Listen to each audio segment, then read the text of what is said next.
Class 11th में हम लोग पाठ्यक्रम में पढ़ रहे थे रसायन विज्ञान की कुछ मूल अवधारणाएं। इसमें हमने इससे पहले पढ़ा था मूलानुपाती सूत्र की गणना करनी। आज हम लोग देखेंगे आणविक सूत्र या अणु सूत्र।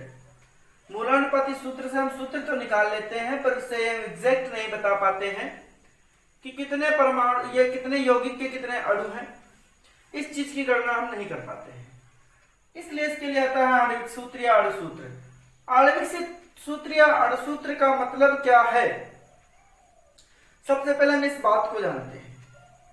होता क्या है, वह सूत्र, आणविक सूत्र जो है वह सूत्र है जिसके द्वारा हम यौगिक के एक अणु में उपस्थित परमाणुओं की वास्तविक संख्या, एक अणु में उपस्थित वास्तविक परमाणुओं की संख्या का ज्ञान होता है या बोध होता है या जानकारी होती है, यौगिक का अणु सूत्र कहलाता है।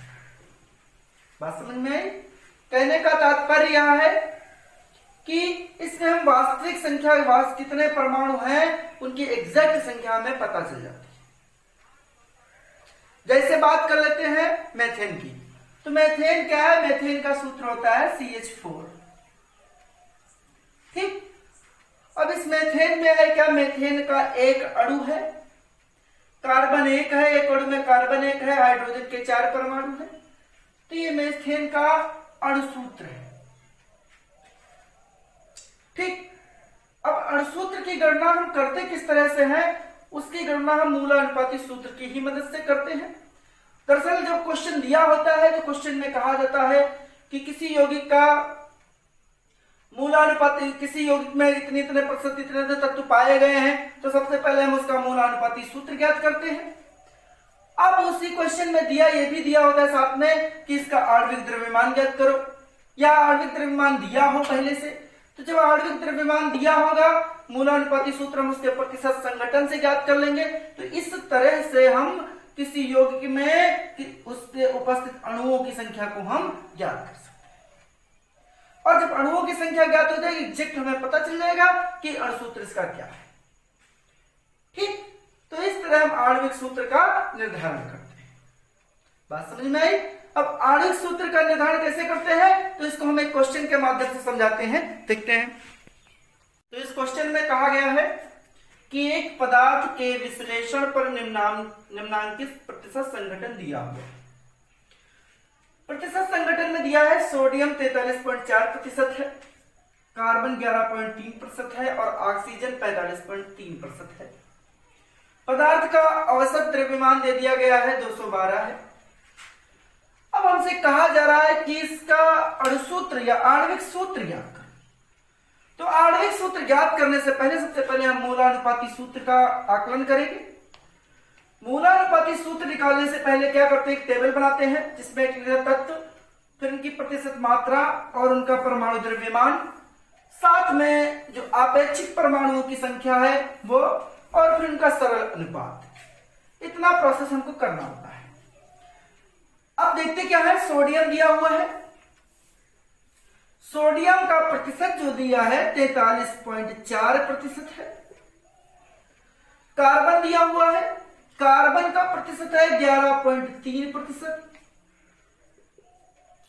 इसी तरह ऑक्सीजन दिया हुआ है और ऑक्सीजन का है 45.3%। ठीक, अब हम बात कर लेते हैं कि द्रव्यमान की। तो सोडियम का जो परमाणु द्रव्यमान है 23 होता है, यह आपको पहले से पता होता है। कार्बन, या फिर क्वेश्चन में दिया भी हो सकता है, अगर ना पता हो तो जो क्वेश्चन लिखा होगा वहां पे लिखा होगा इनका परमाणु द्रव्यमान कितना है। सोडियम का 23 होता है, कार्बन का 12 है और ऑक्सीजन का 16 होता है।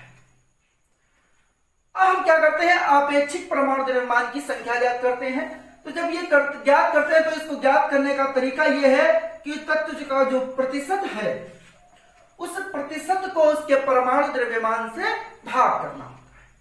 तो हम क्या करेंगे, लिखेंगे 43.4/23।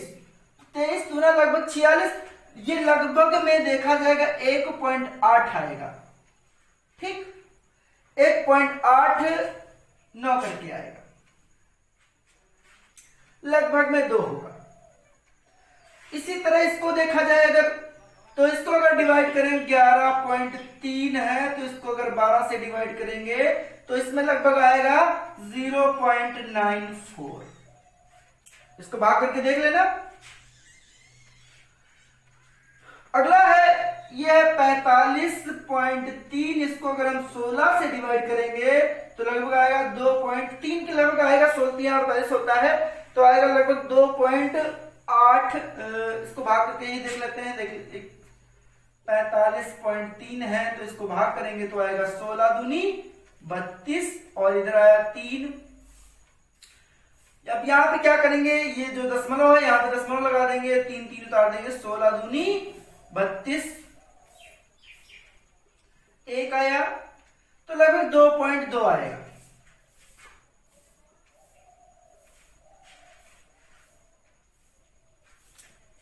नहीं गड़बड़ हो गया, ये यहाँ 1 होगा, 133 हो जाएगा और यहाँ आएगा 16 दूनी 32, 16 पंजे 80, 16 छक्का 96, 16 सत्ती, 16 अट्ठी 8 बनेगा, 8 छंग 48, 16 अट्ठी 128।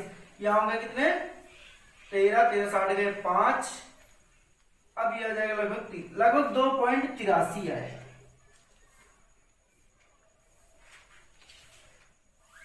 ठीक, इतना आएगा हमारा।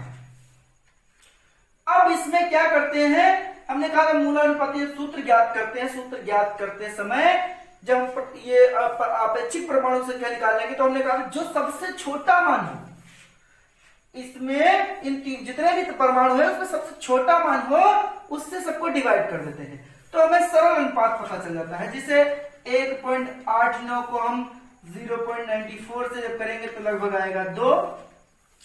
इसको करेंगे 0.94 है, इसको भी 94 को 0.94 से करेंगे तो आएगा लगभग 1 और इसका है 2.83 मतलब 0.94 से जब भाग करेंगे तो लगभग आएगा 3। कुछ इस तरह से इन लोगों के अनुपात आएंगे। तो इसका अगर हम सरल सूत्र की बात करें,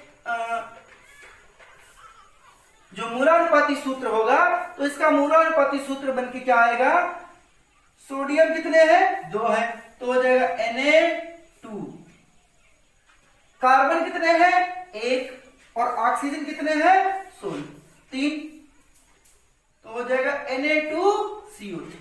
मतलब इस टाइप का सूत्र पता चल जाएगा। अब ये तो हमारा आ गया मूलानुपाती सूत्र। ठीक, अब मूलानुपाती सूत्र का जो सूत्रभार है वो हमको पता है कितना है।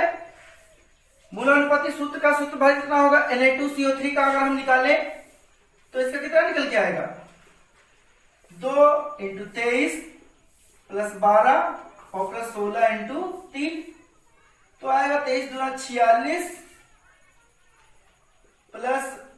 +12 और +48। इसको जोड़ेंगे तो आएगा 8 से 14 2 16 और 4 4 8 1 9 1 10 लगभग 106 आएगा। ये हमारे मूलानुपाती सूत्र का आणविक जो द्रव्यमान था वो पता चल गया। अब क्या करेंगे, हमें निकालनी है संख्या।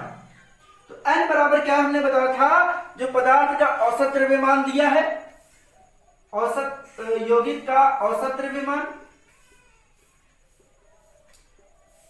का औसत द्रव्यमान बटे मूलानुपाती सूत्र का द्रव्यमान। तो हमें दिया कितना है द्रव्यमान, हमें दिया कितना है, यौगिक का औसत दिया है 212, मूलानुपाती सूत्र का द्रव्यमान दिया है 106। अगर हम इसको डिवाइड करते हैं तो 106 गुना आता है 212, लगभग n का मान आ जाएगा 2। तो इस तरह से जो इसका सूत्र बन के आएगा तो जो सूत्र होगा तो ये होगा 2 Na2CO3। तो इस तरह से इस क्वेश्चन को हम सॉल्व करेंगे। Okay, good bye.